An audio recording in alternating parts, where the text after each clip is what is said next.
Hey everyone, Zach here with Rigid Inspections. So I'm in the process of building out a bedroom in my basement.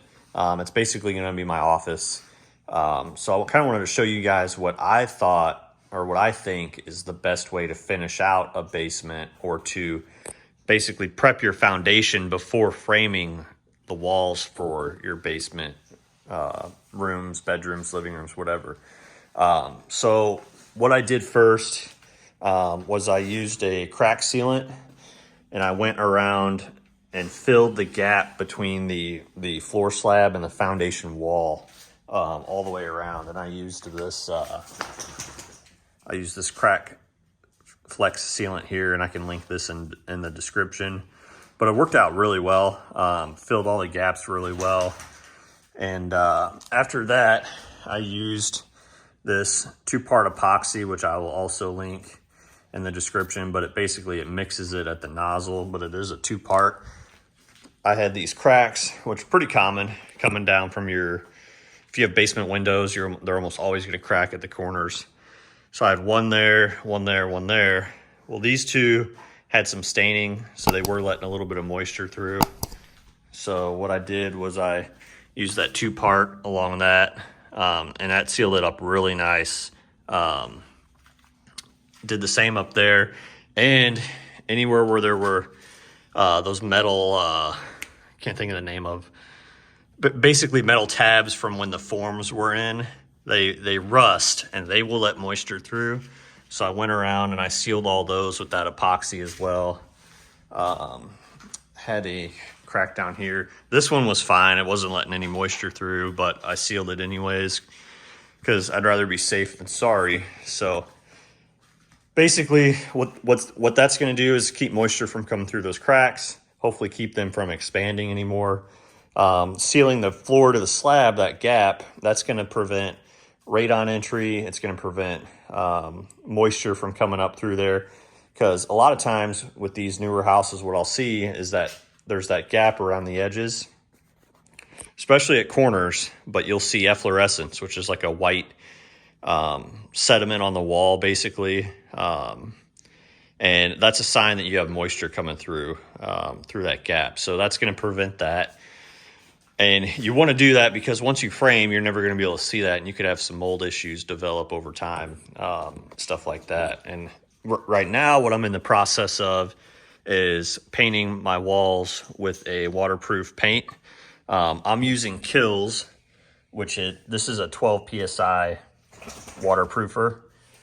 So my foundation is waterproofed on the exterior, but I want to do this right in my mind. And so I'm putting 2 coats on of this waterproof paint, doing the first coat right now, and I'll do a second coat once that one dries. But that's just going to give me that peace of mind. So once the wall's framed and it's out of sight, I can put it out of mind as well, because I know that it's going to be protected. It's got, multiple barriers to prevent any kind of moisture from developing. I've never had issues except for those 2 cracks, which they weren't even enough to puddle on the ground. It was just a little bit of moisture on the surface, but still I wanted to make sure that that stuff was okay. So once I finish these 2 coats with the waterproofer, and I'll link that in the description as well, because I got all this stuff off Amazon, I'm going to get a foam board insulation.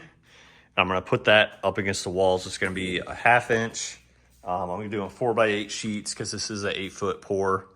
And I'm going to put those up against the wall before I frame. So what that's going to do is basically give me an extra barrier of insulation. It's going to keep those studs off the wall, because the sill plates will be treated, but the studs themselves are not treated. And I see it all the time. Guys will just frame right up against the foundation wall. They won't leave any spacing. And with that untreated wood, that could cause issues. But also, that's Wilbur, by the way.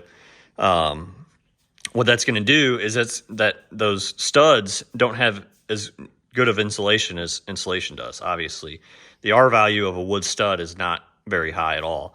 So putting a wood stud right up against the concrete, it's going to soak up that cold air, and you're going to have every 16 inches, you're going to have a stud that's going to be pulling cold air in because it's not insulated.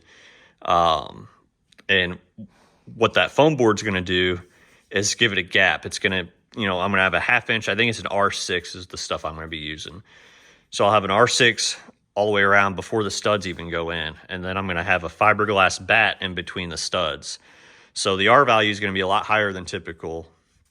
And I'm not going to have that energy loss or that cold air coming through, however you want to word it, from those studs being right up against the wall. So I'll do an update video once I get the foam board in and then through the framing and stuff like that.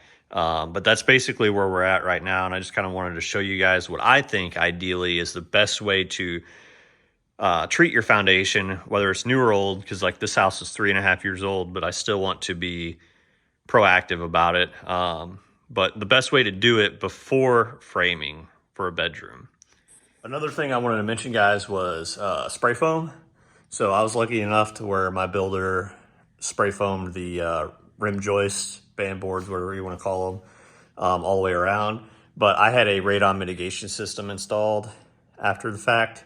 So I bought just a can of, spray foam, essentially, off of Amazon. So I'll link this in the description. But where that electrical goes out there and where the radon pipe goes out, I'm going to seal around those areas, and then also look for just other gaps where they might need sealant up on the rim joist span board area.